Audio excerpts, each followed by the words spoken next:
Member for Saanich North and Islands.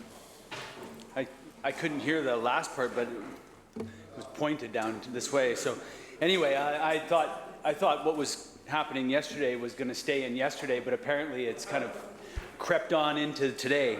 On Monday, the Premier called on the BC Investment Corporation to divest from Russian investments. He said, quote, the events unfolding in Europe right now are unprecedented in our lifetimes and need to be stopped. A message, a clear, united message from all Canadians to go forward.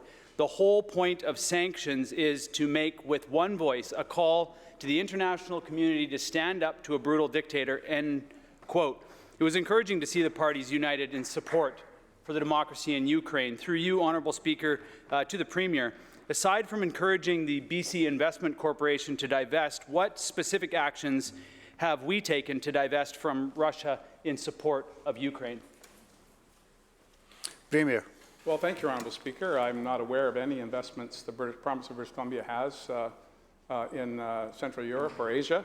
I think we were all speaking with one voice, including the Green Party, encouraging the trustees responsible for pension funds and the billions of dollars to make the right choice. And it appears not only are they making the right choice, but they have been doing so over a period of weeks, and that's good news for everybody.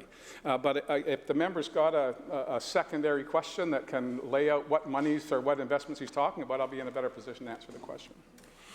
Member for Saanich Northern Ireland, supplemental. Thank you, Mr. Speaker. Today in question period, the Premier said that we should be focusing on actions that can happen today. Specifically, the Premier said, let's focus on something real and practical right now in response to the previous questions. The solutions we are using as a global community right now are sanctions and divestments of Russian assets, Putin's assets, and the assets of Russian oligarchs.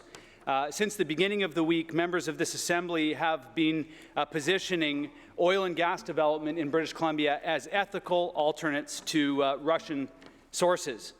BC's supposedly ethical oil and gas isn't so ethical, though, Mr. Speaker.